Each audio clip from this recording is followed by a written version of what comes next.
The Deathly Hallows are the most powerful objects in the entirety of Harry Potter, so it seems about time that they were in D&D too. Plus, stick around for a surprise extra stat block that links to all of them.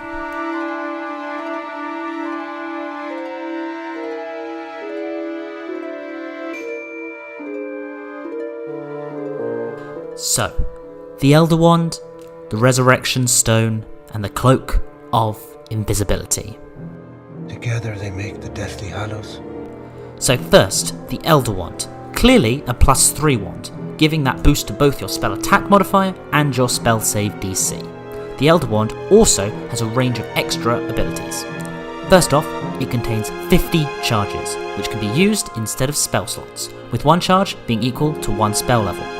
This allows the wizard that is attuned to this to perform extra feats of magic that they would normally not be able to do. Secondly, you can disarm another creature using this weapon. Simply point at them, expend 3 charges, and use this action, and they'll have to beat your spell save DC with a dex save or have their weapon pulled towards you 30 foot. Finally, being attuned to this wand gives you advantage on counterspell rolls and gives disadvantage to anyone trying to counterspell you. This gives you a large bonus in combat against other wizards. The one extra thing though to note about the Elder Wand is that the only way to attune to it is to be a wizard and to disarm or kill the previous owner. This may seem easy, but when you've got it, you've suddenly got a target on your back. The second hallow is the Resurrection Stone, a stone which allows you to bring creatures back from the dead. This may seem powerful, but remember the story.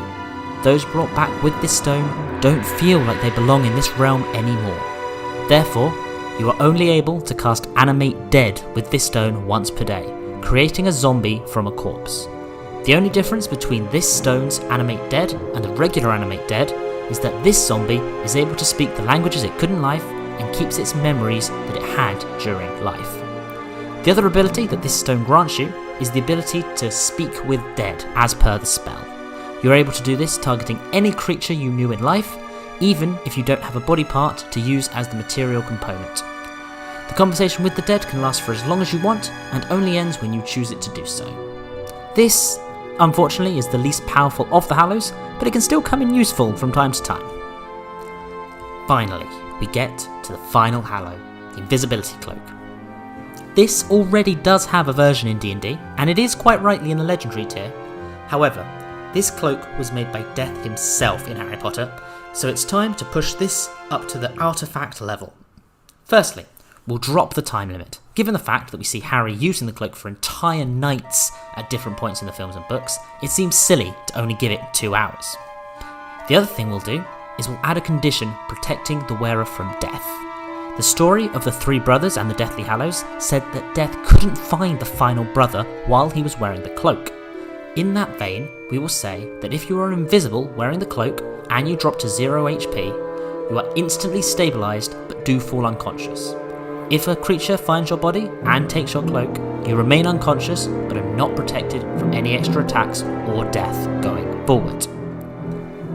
So, we've done all the Hallows and now you're here for the extra stat block surprise. There was only one wizard known to own all of the Hallows at the same time, and that wizard was Albus Dumbledore. Therefore, it seems only right that we should put his stat block into D&D. So, let's start with his actual stats.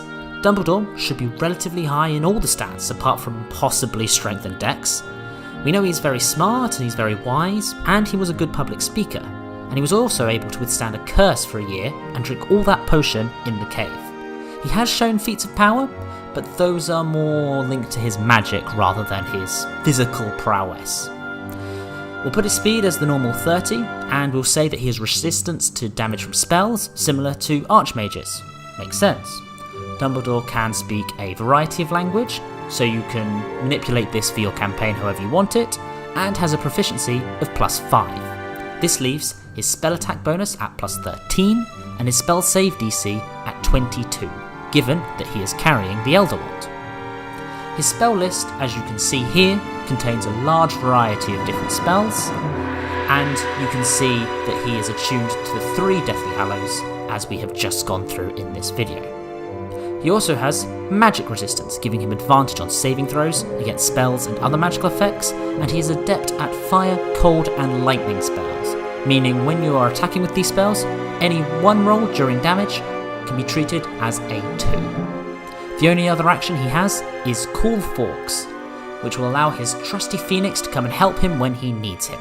Forks will take the normal Phoenix stat block, but if you do want an extra little thing, then let me know in the comments below and I'll create a Forks separately. Hope you've enjoyed this and let me know any thoughts, feelings, if you liked it, if you didn't, and let me know if there's anything in particular you'd like me to do in the future. Thanks for watching.